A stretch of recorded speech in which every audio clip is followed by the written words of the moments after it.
Rock Show. I'm Zach Martin with our special guest, Ed Heck, who is one of the most amazing artists in our time. I know it's going to embarrass you to say that, but one of the most prolific artists of our generation. I would say an icon, on parallel with many of the pop artists that we're familiar with, whether it's Andy Warhol or Peter Max and various others. You're up there. I mean, you just are an amazing artist. And I have to, right from the get-go, tell you how much I appreciate what you do for people. You don't count the cost. I have an expression. Once you count the cost, you've already lost. And you're constantly giving of yourself. You have the random art, acts of art, as you call it. We have the heART piece.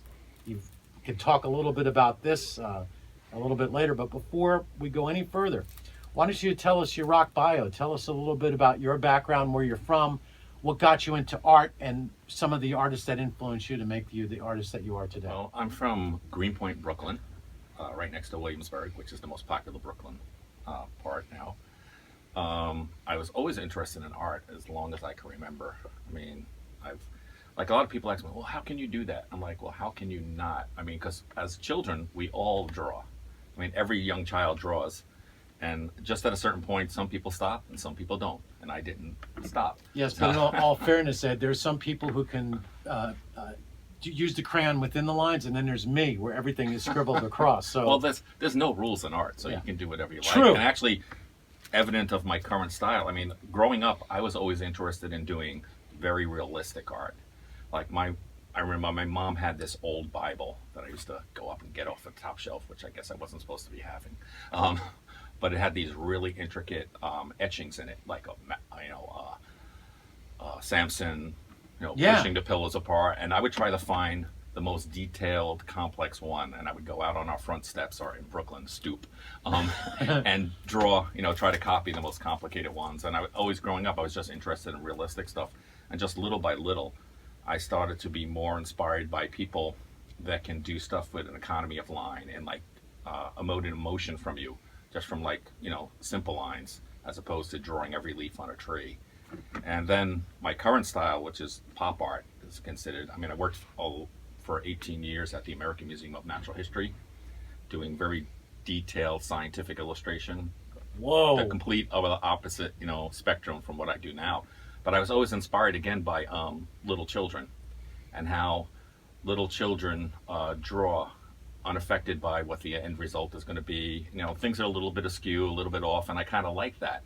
And originally I wanted to do a childlike drawing. I was going to do my version of like a police lineup of the boogeyman. And I wanted the boogeyman to look like a child, draw them. And the whole joke behind it was that that's what they actually look like. It's not just a bad drawing by a child. It's what the boogeyman looks like.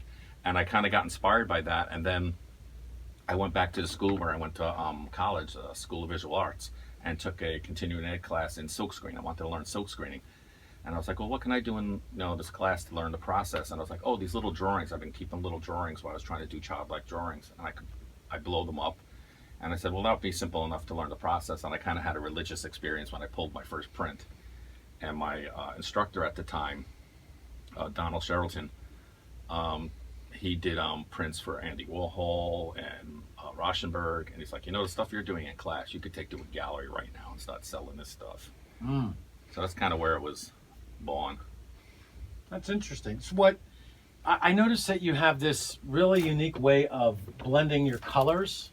You would say they're all basically primary. How does the process? Well, they're not actually primary colors. What starts with, I keep a sketchbook now where I do. My originals are actually like an inch or smaller. I draw these little sketches in my book, and that was part of what I kind of realized when I was trying to draw like a child, because I know too much. So if I want to draw a building in perspective, I can draw a building in perspective. And I wanted to kind of draw the way a child drew, innocently, and things a little bit. So I would start keeping these little sketchbooks, and no one was allowed to see them. My wife couldn't even look at my sketchbook because, first of all, it was kind of like my head spilled out.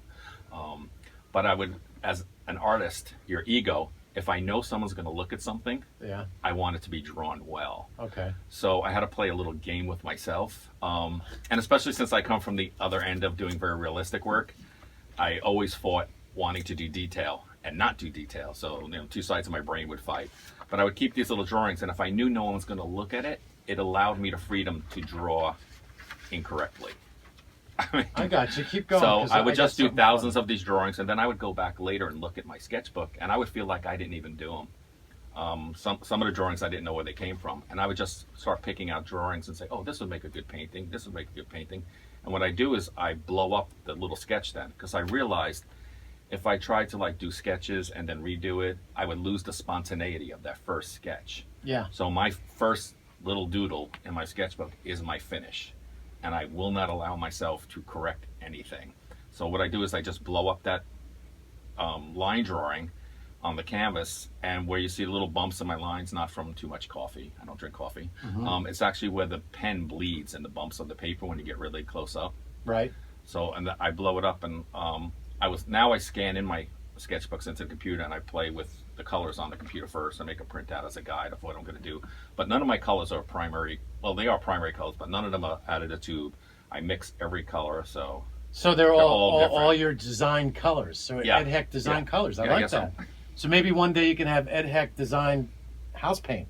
Yeah. Be great. yeah, I would love And it. you know, like, and that would give the person the ability who can't paint very well to just paint whatever they want, make it like, you know, real statement in the neighborhood. Well, I think most people can paint if they I think they so. get past the insecurities of what other people think. I've always been amazed at the people that do the restoration. Like I was in that castle in Germany that's based on Cinderella, Yeah, yeah. and they had their little artisans like, you know, going over the gold leaf and all of that stuff. What are some of the artists that inspire you while you're painting in your studio?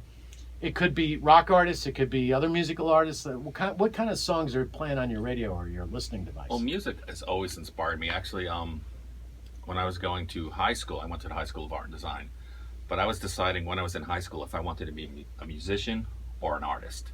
You know, could I be a starving musician or a starving artist? I noticed you which didn't one? say, maybe I'll be a disc jockey. All right. Actually, Yeah? that was actually I actually started just recently doing voiceover work. I've check always you had out. since I was a child doing voices. I just naturally always did voices, and I always had an interest in it. And then I met someone, probably you know Valerie Smoldone, Of course. who I met through our mutual friend Leslie Leslie Gold. Gold, who And- I introduced her to Carmine. Oh well, see, I Yeah, met. right. Well, Leslie and I, Leslie was on the radio doing the Radio Chick show, Yep. and I was working at the American Museum of Natural History at the time, and just starting this kind of stuff that I'm doing now, and getting in galleries and going along. And I would, on my way home, she would do afternoon drive, so I would listen to her show. And I remember once she had Chuck Nice was on there, and Yeah. her producer Butchie, Yep. and they were talking about they should get a pop artist to do a portrait of Leslie's breast, because that was her logo. was So the that's bra. you? No, well, Oh. eventually it was me. But I was driving along and saying, hey, I'm a pop artist. And then, like, I don't believe in accidents or anything. Things just, I think if you put things out into the universe that happen, I was like, oh, I could do that. And I didn't know at the time that Leslie already collected my artwork. How about that? And when she was on the radio in Boston, and she came to, I started doing Art Expo in New York when I first started doing this stuff. And I had a booth there.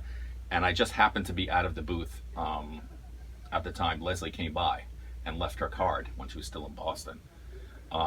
So I missed it. But then one time I was in New York and I happened to be in the booth, and Leslie came with her producer Butchie, and I recognized him. She's like, oh, how do you know who I am? I'm like, I listen to you every day. And she's like, well, I collect your art.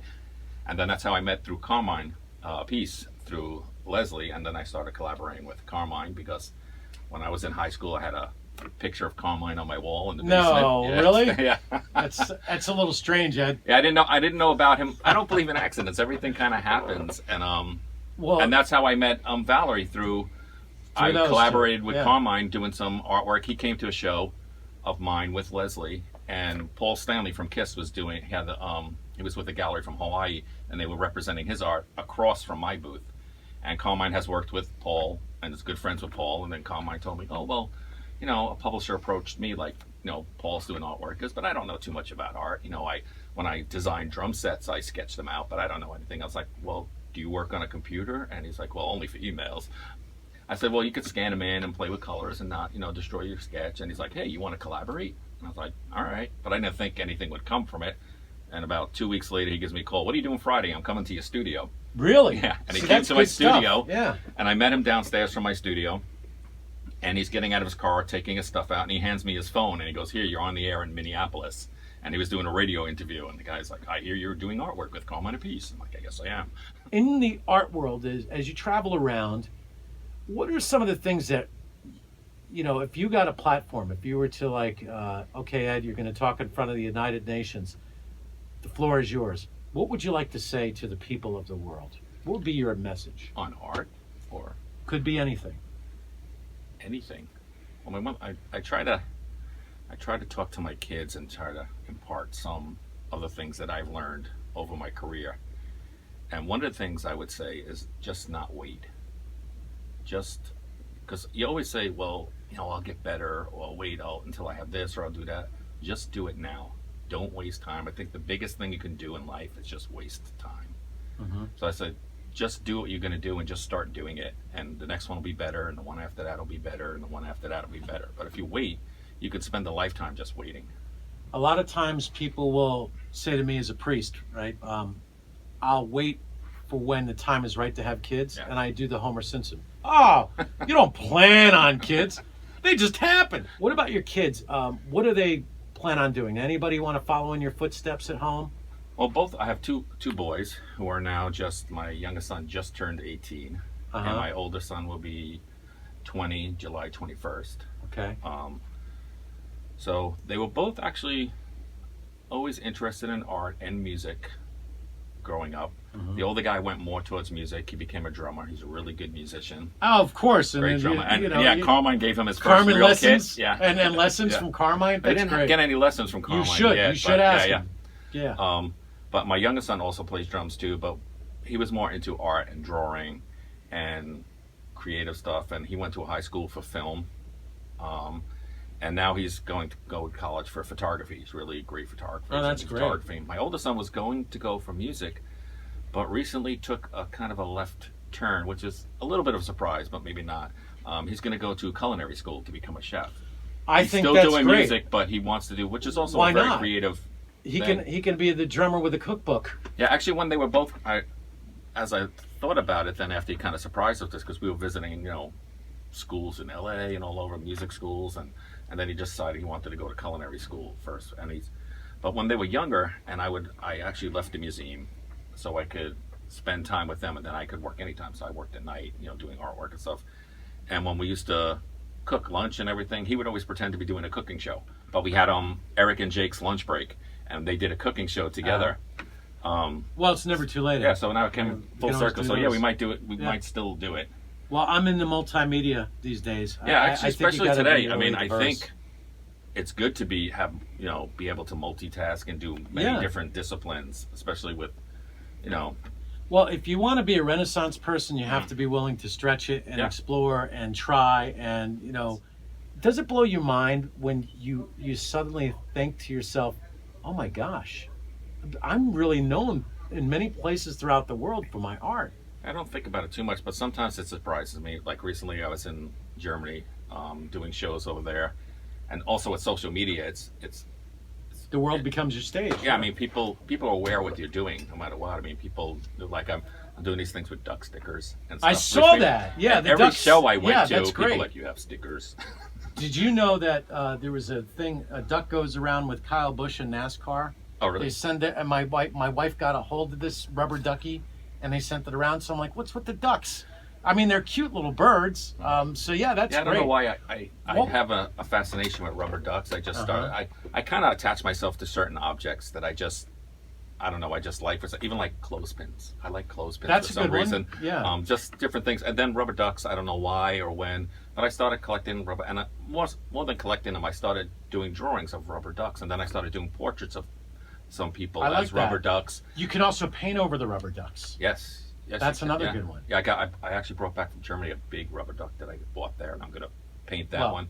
just But then so I you know. started deciding, I accumulated all of these rubber duck images. So I was thinking this year I'm going to do a couple of art show exhibits that are just going to be rubber duck images and That's sculptures. great. So I was like, well, what can I do? And I always liked street art, kind of, and I dabbled in it a little bit a while ago, but it's like, let me do, since I have all these images, I made up duck stickers, and I figure I'll start putting duck stickers, or I'll release duck stickers. I'm not saying I put duck stickers. Yeah, I know. It's how I had to released change them that. into the wild. Do not post. Yeah. And all these ducks until people will start saying, what the duck is going on. And then that's what the good. title of the show is going to be, What the Duck. And I'm also working on a book now that's going to be called I Ducked New York. Well, maybe and it's going to have all the photographs of all the duck stickers around New York. How they got there, I don't know, but maybe the cartoon can be based on duck characters that we can play around with. I'd like to be a duck of some type. That's always a lot of fun. Happen.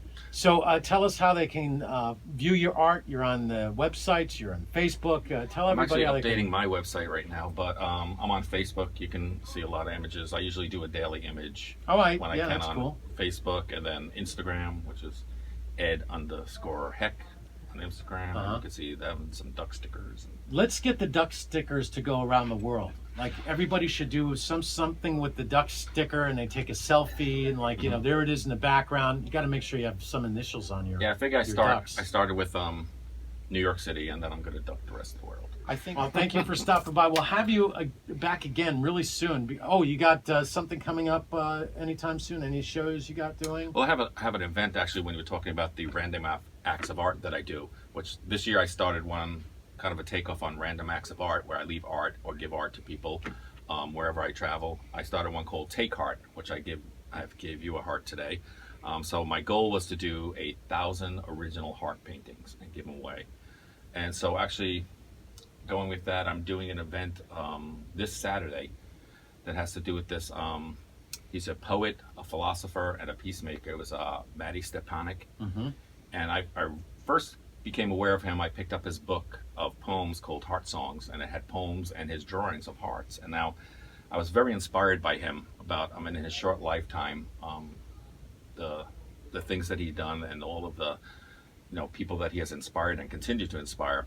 They're having this Saturday a celebration of peace in honor of what would have been his 29th birthday. So I'm going to be, I painted 29 hearts. Actually, I painted 30 hearts. 29 hearts for every year of his life, and one for good luck. And I'll be giving them away at the peace event Saturday. And it's up in Rockville, Maryland. And you can go to mattyonline.com and see all the information about that. It's a really good organization that's kind to forward his message of peace. And his mother, Jenny, is a great ambassador for that. They call her Mama Peace. That's great. I do remember Matty on Larry King a lot, sharing his wisdom with people. Oprah Winfrey. And he would actually, with his perspective on life in general, he'd bring you to tears. Oh, yeah. I mean, you actually, what you would come out of the interview with, I've got nothing to complain about. I got a lot of nerve thinking that I have it tough. This kid was like, I guess, the embodiment of what a living angel would be, I guess. Oh my gosh. And in his short life, the things that he did and the things he inspired, and like I said, continues to inspire, is amazing. And like you were talking about doing things without thinking about monetary things or anything. Yeah. And that he's the embodiment of that. 3, 2, 1, 0. Broadcasting from the Rock and Roll Bomb Shelter. I'm ready. I wanna rock! Surrounded by radioactive biscuits and the world-famous Rock Hives, located 40 feet beneath the radio station. It's the Big Fat American Rock Show with your host, the Doc of Rock, the Professor, everyone's favorite mad music magician, crazy uncle, and your best friend in the whole wide world, Zach Martin.